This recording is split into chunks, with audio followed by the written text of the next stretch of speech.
Olá, eu sou o professor Fábio Vieira e hoje vamos aprender um pouco sobre o Renascimento e o humanismo. O que foi o Renascimento? O Renascimento, se a gente pensasse bem na palavra, estamos renascendo. O pensamento humano aí está renascendo. Mas renascendo do quê? Nós estamos, então, rompendo com a forma de pensar no período medieval. Assim vamos ter no Renascimento, observe, o Renascimento foi um importante movimento de ordem artística, cultural e científica que se deflagrou na passagem da Idade Média para a Moderna.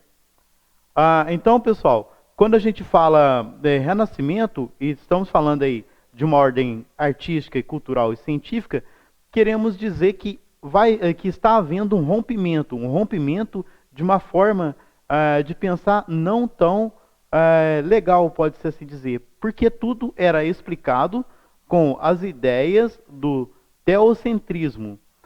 Então, de olho na tela, características do Renascimento. A razão, de acordo com o pensamento da Renascença, era uma manifestação do espírito humano que colocava o indivíduo mais próximo de Deus. Outro aspecto fundamental das obras renascentistas era o privilégio dado às ações humanas ou humanismo. Quando falamos humanismo, queremos dizer, então, que o homem passa a usar o livre-arbítrio dado por Deus, tá? O renascentismo, ou a renascença, aí, ou renascimento, ele vem com a ideia de que o homem precisa voltar na sua razão. A sua razão, então, aí seria o homem virtuoso, sendo um homem criado por Deus. Continuando aqui na nossa tela, características do Renascimento. Então, na Idade Média, o homem é como ser submisso e pecador. Já no Renascimento, o homem como criação divina, perfeita e dotada de razão, capacidade de pensar. Na Idade Média, aqui, Deus como única fonte de conhecimento verdadeiro. E no Renascimento, a natureza como fonte de conhecimento da Igreja na Idade Média. E já no Renascimento temos recuperação da cultura clássica. O que seria então a cultura clássica? A cultura clássica, então, seria os pensamentos dos filósofos gregos. Tá? Então, ali começa a pensar no homem virtuoso, e que esse homem, também dotado da razão e de sua inteligência, ele poderia ter novas formas de ler a natureza. Continuando aqui na nossa tela, períodos do Renascimento. Todas as partes da história, né, todos os aspectos históricos, ele é dividido em períodos. Assim vamos ter aqui na tela, 300, século XIV, fase inicial do movimento no ano 1300, em Florença, na Itália. Ocorre a transição Idade Média para Idade Moderna. Já no 400, com representantes dentro e fora da Itália. O Renascimento contou com a obra artística do italiano Leonardo da Vinci, a Mona Lisa. Na fase final do Renascimento, o Cinquecento ganhou grandes proporções, dominando várias regiões do continente europeu. Assim, nós podemos ter a ideia de que, lá no começo, no rompimento, lá no 300, tá? Essa palavra está dessa forma porque é uma palavra italiana. Então, naquela época, no 300, que estava começando a romper. Então, era somente naquele local que acontecia esse movimento. Com o passar do tempo, esse movimento foi ganhando o mundo. Então, continuando aqui, vamos observar a nossa tela. Personagens expressivos e suas obras.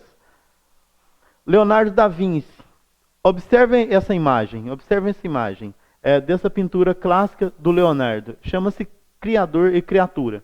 Nele vocês conseguem observar que a pintura de Leonardo remete às estátuas, às grandes obras da época grega, da grande época grega, a época clássica, da filosofia clássica e do pensamento clássico. Então aí o homem é virtuoso e criado por Deus, né? Então nós temos aí o Criador e a criatura. Também vamos ter, continuando aqui na nossa tela, a Divina Comédia. É basicamente a história da conversão de um pecador ao caminho de Deus.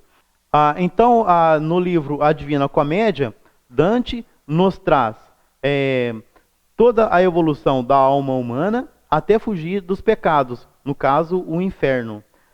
Continuando aqui na tela, também vamos ter aí na ciência Nicolau Copérnico. O que Nicolau Copérnico trouxe? Nicolau Copérnico, com base nos seus estudos matemáticos, né, ele nos trouxe aí, observe na tela aí do Nicolau, certo? Ele nos trouxe essa ideia de que a Terra não era o centro do universo, tá? Ou melhor dizendo, não era o centro do sistema solar. Na verdade, o sistema solar, o que tinha ao centro era o Sol, e em torno do Sol, os planetas e outros elementos que compõem o sistema solar em sua órbita. Também vamos ter aí, de olho na tela, Galileu Galilei. Observe a frase: veemente suspeito de heresia.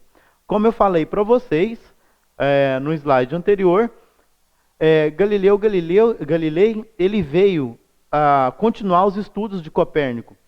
Assim, ele provou, por cálculos matemáticos, ele tinha um instrumento melhor, uns instrumentos melhores para estar observando os astros do que o seu antecessor, e conseguiu provar, de certa forma, que realmente a Terra não era o centro do universo e muito menos do sistema solar. Então, o que havia no sistema solar, então, ao centro, pela gravidade, né, hoje nós sabemos disso, é o Sol. E a Igreja Católica, então, o condenou e fez ele falar publicamente que ele tinha ali, que ele estava cometendo heresia, que ele estava blasfemando contra Deus. Ele foi condenado à prisão domiciliar para o resto da vida. Considerações finais. O Renascimento foi marcado por importantes descobertas científicas, notadamente nos campos da astronomia, da física, da medicina, da matemática e da geografia. O dinheiro, então, passou a ser mais valorizado do que a terra, e isso inaugurou uma nova forma de pensar e se relacionar em sociedade, onde tudo seria medido pela quantidade de dinheiro que custava. Então, terminamos aqui a nossa aula. Até a próxima, pessoal.